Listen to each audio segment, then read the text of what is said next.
Hello à tous, moi c'est Elena, bienvenue sur ma chaîne. Aujourd'hui on va parler de la maison Christian Dior qui est une marque du groupe LVMH. Alors quand on pense à la maison Christian Dior, on pense forcément à des icônes telles que J'adore avec cette campagne incroyable incarnée par Charlize Theron ou encore à l'icône Sauvage, mais on pense également au fondateur Christian Dior qui a révolutionné la mode. Alors aujourd'hui découvrons quelles sont les 10 anecdotes sur la maison Christian Dior dont certaines qui risquent de vous surprendre. Avant de commencer cette vidéo, eh bien je t'invite tout simplement à t'abonner à ma chaîne Les Carnets d'Elena et activer la petite cloche pour ne pas manquer mon contenu. Alors commençons par la première anecdote. Christian Dior est né riche. Christian Dior est né le 21 janvier 1905 à Granville. Granville, c'est une commune française située en Normandie et il est le deuxième d'une fratrie de 5 enfants. Et parmi ses frères et sœurs, on retrouve une certaine Catherine Dior. Alors on reviendra plus tard sur elle car Catherine Dior va avoir un impact sur l'histoire de la maison Dior. Donc au début du XXe siècle, eh bien,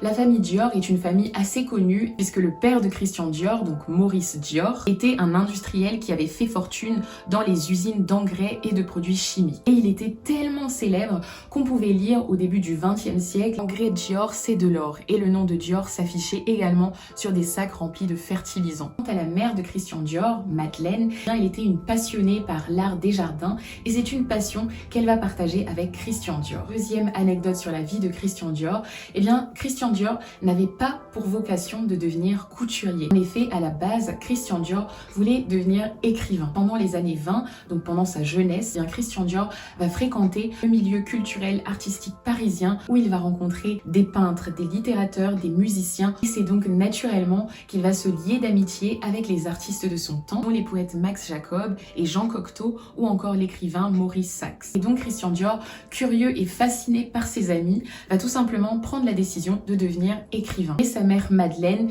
eh bien, ne voit pas tout cela d'un très bon œil. Elle préférait que Christian devienne un diplomate et elle va l'obliger à s'inscrire au concours d'entrée de Sciences Po. Concours qu'il ne va malheureusement pas réussir. En effet, il préfère définitivement la compagnie de ses amis écrivains et artistes. Troisième anecdote que vous ne saviez peut-être pas, Christian Dior entre dans la mode en tant qu'illustrateur. Après cet échec du concours d'entrée à Sciences Po et une petite carrière en tant que galeriste, Christian Dior s'intéresse maintenant au dessin de mode. Christian Dior dessine et vend ses dessins de mode à divers modistes et couturiers que vous connaissez peut-être comme Schiaparelli, Jean Patou, Minariti ou encore Balenciaga. Et il travaille également comme illustrateur de mode, notamment pour Le Figaro ou encore Jardin de mode. Mais ce qui va vraiment lancer sa carrière, eh bien c'est son passage chez le grand couturier de l'époque, Robert Piguet. Donc en 1938, Christian Dior est engagé en tant que modéliste et dessinateur et signe aussitôt 3 collections. Quatrième anecdote,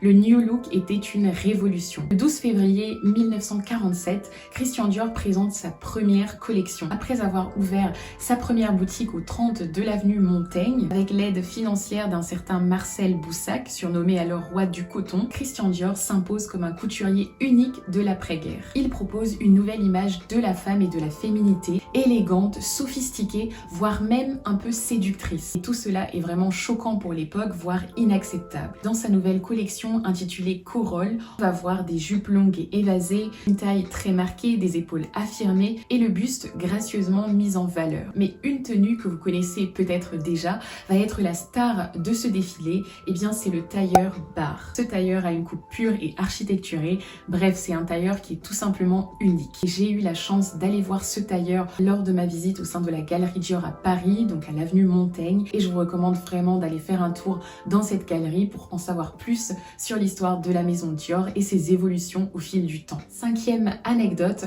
Christian Dior est un pionnier de la Fashion Week. On vient de parler de 1947 lorsque Christian Dior a présenté sa première collection et l'impact qu'il a eu sur la représentation du corps de la femme. Bien Christian Dior va être également un pionnier dans la façon de représenter les défilés pendant la semaine de la mode. Et c'est la raison pour laquelle on considère que Christian Dior est à l'origine de la Fashion Week telle qu'on la connaît aujourd'hui. En effet, jusqu'au milieu des années 40, les couturiers ont pour habitude de présenter leur collection dans de très petits salons privés où peu de personnes sont invitées. On peut dire que Christian Dior va donner un coup de pied dans cette façon de représenter les défilés de façon très exclusive. En effet, pendant sa première collection Corolle, eh bien, il n'hésite pas à représenter ses collections devant de nombreux représentants. On retrouve des représentants de la presse, de la mode. Il va aussi inviter des photographes, ce qui ne se faisait absolument pas à l'époque pour peur de plagiat. Donc les tenues de Christian Dior eh bien, vont être photographiées, ce qui est une vraie première pour l'industrie de la mode. D'ailleurs, si vous êtes intéressé par la mode et l'histoire de la Fashion Week, eh bien sachez que j'ai déjà fait une vidéo où je vous explique les débuts de la Fashion Week jusqu'à nos jours. Maintenant, passons à la 6e anecdote très importante. Christian Dior est le premier couturier français à avoir fait la une du Time Magazine. En effet, le 4 mars 1957, Christian Dior fait la couverture du magazine Time. À ce moment, eh bien, on peut dire que Christian Dior est vraiment à la tête d'un empire. 11 ans à partir de sa création en 1945, l'activité de la maison Dior s'étend dans 15 pays et assure l'emploi de plus de 2000 personnes. Et en 1954, Christian Dior présente à lui seul la moitié des exportations internationales de couture française. 7e anecdote, les parfums et la couture Dior sont nés en même temps. Si la plupart des couturiers attendent d'avoir une certaine notoriété avant de se lancer dans le parfum, eh bien Christian Dior, lui, a fait tout dans la même année. Il avait 42 ans et une passion pour la mode autant que pour les fragrances. Un an avant d'ouvrir sa boutique, eh bien le couturier voulait lancer une fragrance qui sente l'amour. L'histoire veut que ce soit Mitza Bricard, alors muse de Christian Dior, qui se soit exclamée en voyant entrer dans la pièce Catherine, la sœur cadette de Christian, en disant « Tiens, voilà Miss Dior ». Voilà qu'est née Miss Dior, un bel hommage fraternel de Christian à sa sœur cadette Catherine, dont il était très proche et avec qui il partageait une passion pour les fleurs et les parfums. Et Miss Dior est aussi un symbole de courage, d'audace et de détermination, car Catherine Dior, la sœur de Christian, s'était engagée dans la résistance française, avait été arrêtée par la Gestapo en 1944, puis libérée en 1945. 8e anecdote, Yves Saint Laurent est le couturier le plus jeune au monde. À l'âge de 19 ans, Yves Saint Laurent rencontre le couturier Christian Dior. Et Christian Dior va être frappé par le talent du jeune Yves qui dessine déjà des croquis de mode et surtout par la manière dont Yves dessine ses croquis qui ressemblent étrangement au modèle en A de Christian. C'est donc une évidence, Yves Saint Laurent est embauché sur le champ dans le studio de Christian Dior. Pendant plus de 2 ans, Yves Saint Laurent va apprendre aux côtés du maître Christian Dior tous les secrets du métier de couturier. Malheureusement, le 24 octobre 1957, Christian Dior meurt d'une crise cardiaque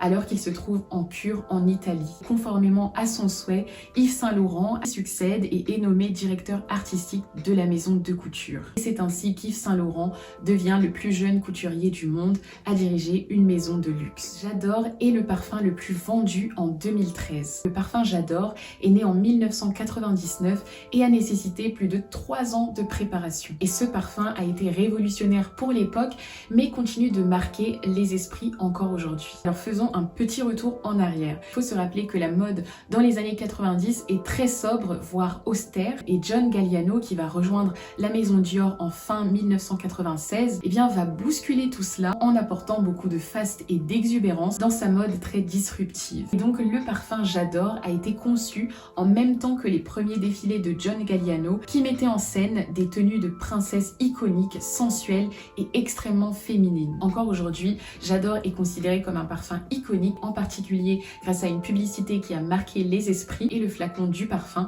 aux allures d'amphore. 10e anecdote, saviez-vous que la rose était le symbole de la maison Dior? En effet, la rose des vents était un symbole important dans la vie du couturier puisqu'il en avait une dans sa maison d'enfance à Granville qu'il a honorée en créant une robe de haute couture éponyme en 1950. Mais la rose des vents tire aussi son nom du caractère superstitieux de Monsieur Dior. En effet, lors de son premier rendez-vous avec Monsieur Boussac pour l'ouverture de sa première boutique, bien Dior avait trouvé une étoile en métal dans la rue et l'a gardée toute sa vie dans ses poches pour qu'elle lui porte chance. Donc au gré des défilés, les pétales et la grâce de la rose inspirent Monsieur Dior qui considère la rose comme la reine de toutes les fleurs. Aujourd'hui, la rose est présente sur plusieurs produits des métiers de la maison Dior, dans la parfumerie évidemment, mais aussi dans le maquillage ou encore les soins. Et elle est surtout reflétée dans les créations de Victoire de Castellane, alors directrice artistique de la joaillerie de Dior, qui en a fait un précieux talisman décliné sur les bracelets, les colliers ou encore les montres. Ça y est, c'est la fin de cette vidéo. Merci beaucoup de l'avoir d'avoir regardé jusqu'au bout. J'espère que vous avez appris des choses, j'espère qu'elle vous a plu et c'est le moment de vous abonner ou tout simplement de mettre un like si jamais elle vous a plu. N'hésitez surtout pas à regarder mes autres vidéos pour en savoir plus sur les maisons de luxe. En attendant, je vous dis à très bientôt et je vous souhaite de très belles fêtes de fin d'année. À bientôt!